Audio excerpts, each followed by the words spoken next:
Yo, what up, guys? Your boy T-Dub with Blazing Sports. We are here live. Give me a few minutes. We're going to talk about the fight that just ended a little while ago. And not as good as what a lot of people thought. But let's make sure this is shown correctly. It looks like it is, guys. It's not too bad. And what we're talking about is Billy Joe Saunders versus David Lemieux. So, wow! Guys, T-Dub with Blazing Sports. We are here live.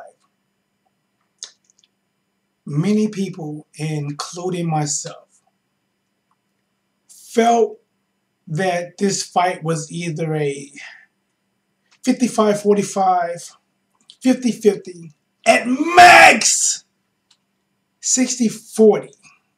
I mean, if you was a biased fan for Billy Joe Saunders, you probably felt 100%. If you was a biased fan for David Lemieux, you probably felt 100%. Both of these guys made a really good case.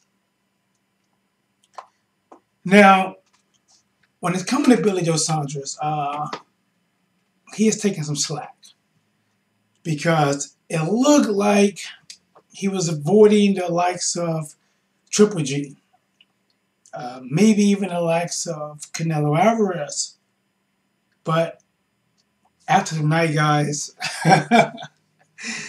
this guy definitely won some style points. I mean, he was styling all over David Lemieux. David, what happened? Well, I said, okay, Billy Joe Saunders is the champion.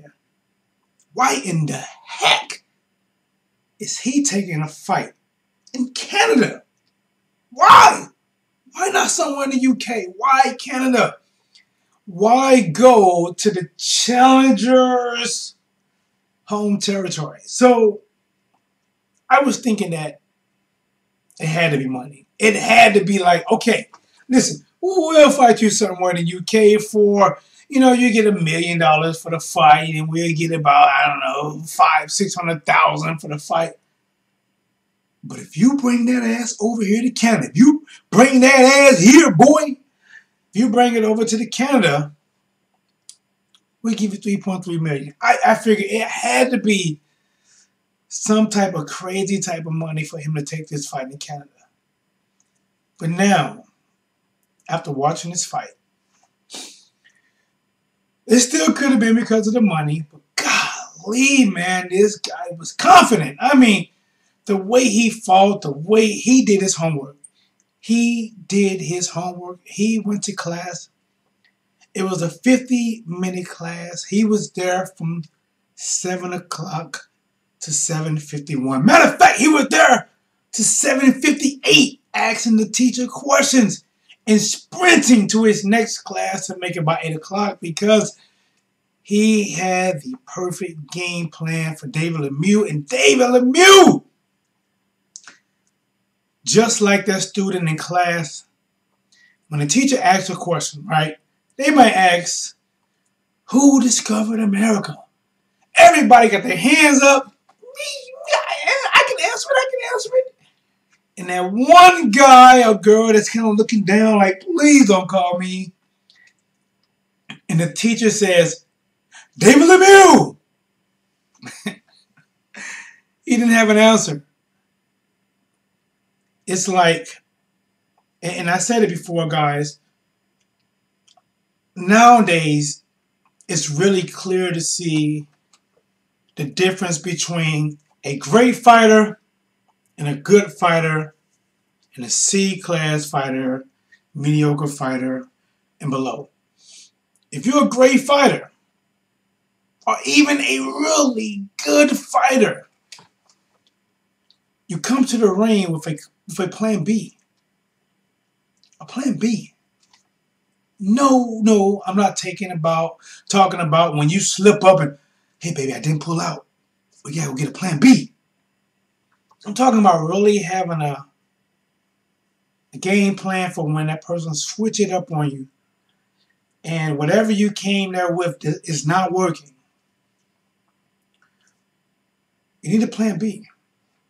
Now, a great fighter will have a plan C, maybe even D, if they have to dig that far. Now, they may lose, but the fact is, you can see them coming with a different plan, a different strategy to win. And we did not get that from David Lemieux. And guys, I'm not going to lie, I really expect a lot more, because from David Lemieux, I saw this guy.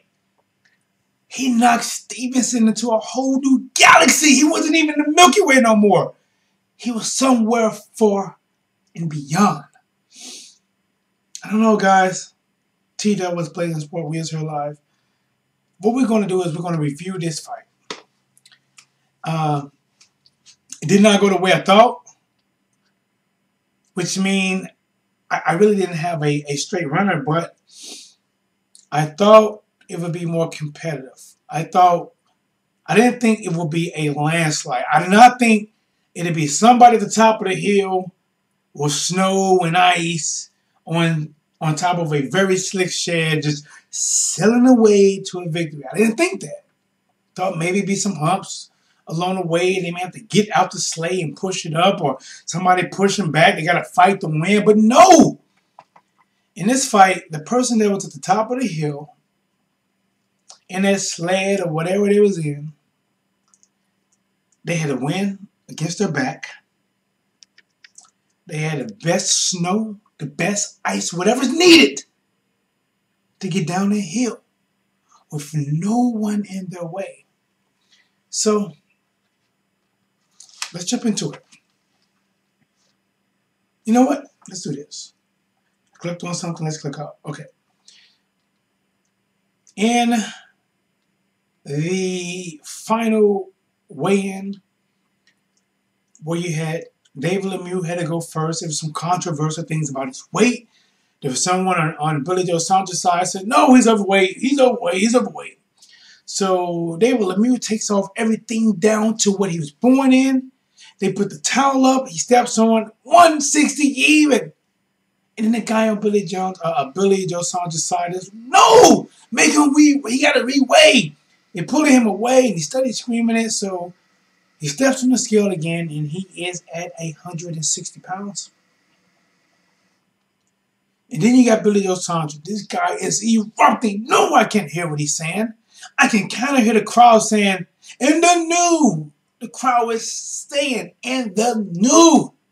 Pro David Lemieux crowd. Billy Joe Saunders is talking more shit than a toilet bowl. He gets in front of them, tells them pull the towel up, strips down to nothing, weighs in at 160 pounds as well. So,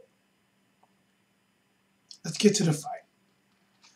From round one, it was clear that Billy Joe Saunders came to box. He wasn't going to be a punching bag. He didn't want to exchange punches. He wanted to box and frustrate David Lemieux any way possible. The guy even switched up from southpaw to orthodox. He didn't stay orthodox long, but long enough to start David Lemieux off. So, honestly, guys, this could be a clean 12-round sweep. I'm talking about a clean sweep. Put you in a high school with nothing but dust on the floor, and the next day they come in, it is clean. Not even homework that was due the next day is on the floor. David Lemieux didn't have an answer. Now, here's the thing with David Lemieux. Things that hurt him. Let's talk about this guy, because this was a landslide. It wasn't pretty. It was not pretty for David Lemieux in this fight. David Lemieux should have did a lot of things that he didn't do. I'm not even sure what game plan he came with, but whatever he came with just helped accelerate Billy Joe Saunders' game plan to the max. I mean, this guy looked like new money. He was letting the lead left when he wanted. He was letting the jab when he wanted. And here's the thing, guys. A lot of times when you got an orthodox fighter versus a southpaw fighter, the jab does not always land clean because it's on the same side. They both are like kind of right here, and you can't get a clean look at the other guy's face. But I'm sorry, in this case, Billy Joe Saunders was getting off. He was getting off, guys, and he didn't need a woman with him. He was getting off. He was landing a lot of clean punches on David Lemieux. He was landing that left hand. And as you see, guys, from this thumbnail, he hit him with an uppercut that was so clean that Dawn itself, or Joy, would have been jealous. He hit him with a lot of really good shots. I kind of felt bad, like, damn, man. You know, like, from some point, you knew that it would have took a lucky shot for David Lemieux. You knew he was not going to. Guys, I really don't know where I stopped at, but I just started back up. So hopefully I can catch back into this. All right, so either way, Billy Joe Saunders was just basically honestly doing what he's playing. So if you were David Lemieux playing, you're hoping to keep David Lemieux at bay and to get off. And David Lemieux did not put up a lot of good work against Triple G because he used a good jab. So Billy Joe Saunders, he really fought very well. He boxed amazing. He used a lot of pot shotting. He used a lot of feinting. He used a lot of like, okay, I'm going to throw the left and I'm going to slide out to the right. He used a lot of things that kept David Lemieux guessing. He did not get caught up in wild exchanges. He fought a very brilliant fight all the way for 12 rounds. And at the very end of it, you could hear him calling out Triple G. So I want to touch on now, guys, what do I feel that what I feel that David Lemieux should have done better. One, he should have cut off the ring better. Guys, like sometimes you can see him cutting, but it wasn't advancing. So what I mean is, so if someone's backing up and they're moving, yes, you're cutting the ring off, but yet you're not advancing at the same time. You're not cutting the ring and cutting the distance. You're not cutting the ring and cutting distance. And a lot of times he would throw shots when he really wasn't in striking distance, which would allow Billy Joe Saunders to move and to basically reset the distance all over again. This was just a very bad outing for David Lemieux. And it's a really, really good outing for Billy Joe Saunders. Once again, it's your boy T with Blazing Sports. We are here live. Guys, I want to get this to you as it come to me. Unrecorded. All kind of audio equipment messing up. I had a laptop right here that 100% failed me before I went live because I want to go live a lot sooner. But you know what? We are up. We are running. We're going to give it to you. T with Blazing Sports. This is what we're doing, guys. And I'm working on the background. I hope you guys kind of like it. It's kind of like a substitute for now. But we're going to give it to you. Just do me a favor. Subscribe, like, and share. And I'm sorry, I'm back on David. I am back on David, man. He didn't cut the ring off properly. He didn't cut it off in advance. He did not jab his way in, which is huge, guys. How do you not jab your way in? When you're facing a boxer who's looking to counterpunch, who's looking to power shot, your jab is key. He did not double and triple that jab up. He did not wait to strike with his right hand until he was close enough. He was striking with his right hand when he was not even close enough, which Billy Joe Saunders saw, and he moved out the way. So he didn't cut the ring off. He didn't use his jab, and he didn't go to the body. So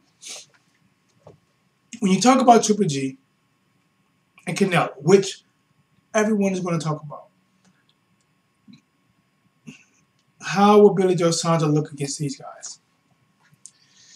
I think either one of them guys would do a tremendous better job than David Lemieux. Both of them guys, Triple G, cuts the ring off well. He's going to force the action. It's not going to be where you can dance all the way around all the time. Canelo doesn't cut as good, but he will. The reason I say that, guys, is because Laura did a lot of moving on Canelo before Canelo was able to really get to him. But the one thing Canelo Alvarez does very well is he goes to the body, which is what David Lemieux did not do. He did not go to the body, and he allowed Billy Joe Saunders to keep the best stamina, dictate the pace, dictate the action. And this reminds me, as I'm talking, guys, about Ricky Bobby. If you're not first, you're last. Billy Joe Saunders was typically first to throw, first to react, first to land. And when you're David Lemieux, you're not as fast, you don't got good head movements, you don't have a plan B, and you're pretty much relying off of someone not moving and catching a really good shot, I mean, it just was not good for him, guys. So we're going to wrap it up here with 16 minutes and a couple of seconds in, but really good look for Billy Joe Saunders. I'm proud of him because a lot of times people have a lot of questions about him. You know, he hasn't fought nobody. He's ducking him. He's ducking this guy. And he goes out there and he puts on a clinic. I mean, he puts on a boxing network. He boxes very well. And he shows that he is a champion. I believe he's a WBO champion. He retains his title. He does what a lot of people in the UK have not been doing lately, except for Kell Brook when he came and fought Sean Porter. But he didn't have the belt. But typically, if they have the belt, they tend to stay in the UK.